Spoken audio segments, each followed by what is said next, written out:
What's up guys, Nitty-Gritty Maths here, and today we're going to do some washer integration, or it's just volumes that you just rotate around the axis and we just integrate. So I'm going to walk you through it and I'm going to show you the formula. First we're going to do horizontal using horizontal integration, so like x-axis stuff. So a basic idea of this is using the formula, which is to find the volume is going to be pi times the integral from, if you want, from A to B, if we've seen by convention, which is the outer radius squared minus the inner radius squared. So it makes sense that if you want to find something that's rotating, so for example, if we have a graph here, and if I give you an example here, if we have the curve y equals square root of x, and we have another curve here, y equals x, that over here, if we rotate around the x-axis, then if we're rotating this part of the graph, this part, around that axis, then this, if we take it from where we rotate from and go straight until we hit the end of our area, this is going to be our outer, which is our y equals square root x. So this is going to be our outer radius of this function squared, and our inner is wherever we start from where we're rotating from, so the x-axis to wherever we hit first. So we hit first at y equals x, so that's our inner radius. But don't worry if you didn't get it so far, because we're going to do some examples now. So first thing we need to know is that if we have a graph, and if we call this f of x, so f of x, so that looks kind of like a cusp. So f of x, if I make it straight enough, and then we call this first point A, we call this other point B, so right there, and that area in between, that's what we're going to rotate around, call that the x-axis.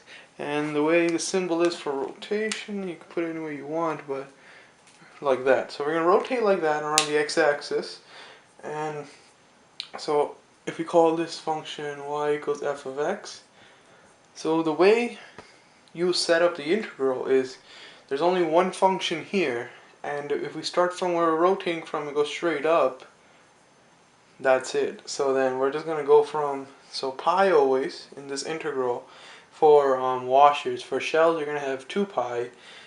We'll do that later, don't worry. Shells in my opinion are much fun and easier, but a lot of people don't like using them. So over here it's just going to be f of x, and this whole thing will be squared, and then dx. And that's your volume. That's it. It makes sense too. You're just rotating this whole area around the axis, and you're going to generate a solid or a shape. That pretty much it. So we're going to keep on going. I'm going to show you an example, and then you can solve it and tell me how you do. So the question is, find the area, or find the region bounded by the x-axis. So you have the x-axis, the y-axis, and that's pretty, by convention, the y and x-axis are always given. X equals 4, y equals square root of x, and you're rotating around the x-axis. Rotate around x-axis. So that's the question. Just find the region bounded by, set up the integral, solve the integral. That's pretty much it. So I'll give you a second. I'll pause the video here, and then you can tell me what's the answer. Okay, so hopefully you did pause the video there and try to solve the question. I did draw out a rough sketch of the graph. It's y equals square root of x, the graph in green, and it's bounded by the y and x axis. And all of the graph is in quadrant 1, so we don't have to worry about negative areas or anything like that. And there is another restriction of x equals 4, and we're going to rotate it around the x-axis. I'll label that in red. So rotating around the x-axis, and we're rotating this area from, if I can get my green here, from 0 to 4, and rotating this area here around that the x-axis. So you can see what type of shape we are going to get. It's going to generate a solid, but the way we want to set up the integral first is that let me just erase the top since we already know what we're going to rotate, and I've already drawn the graph. And what we're going to have here, we'll set up the equation first, which is pi, the integral from a to b, and we'll have only one function here, so we don't have to worry about much. So f of x squared dx. So that's our function to get our region, and what we're going to have after that is just pi, and our lower limit of integration is our where we start from, so 0 to 4 of our function is square root x, so square root x squared is just x, and we're going to have dx, and that's it. And then all we have to do is just evaluate that integral, and that's pretty much it. So if you guys just want me to do the integral real quick, I'll do that for you. But if it's a really complicated one, you guys can do it in a couple minutes. Instead of me just evaluating it, I'll do the calculations in green. It's going to be pi. We're going to have x squared divided by 2, 0 to 4. We'll put a bracket around that, and we'll get 8 pi. That's it.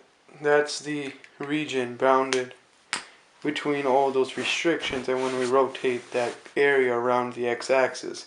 So what if we have a question here? So I'll already solve this. If we have a region bounded by y equals square root of x and y equals x. So what would we have there? And we rotate it around the x-axis. So I'll just make that an x-axis. So what would happen then? So we first, every time you want to solve these questions, you got to draw out the graph.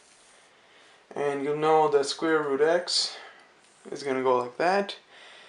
And you know y equals x is going to be under this. So under this, and we're going to generate an area here. So we know the top right here, that's y equals x. And y equals square root of x is over here. And we're going to rotate around the x-axis. So rotating that area. So how have we set it up? So I'll give you a second if you want to set it up. And I want you to do 3 integrals. One is for the x-axis. And I want you to do one for, we're rotating around y equals -3 and y equals 8. So I want you to do all 3 of those. And I'll see you in a couple seconds.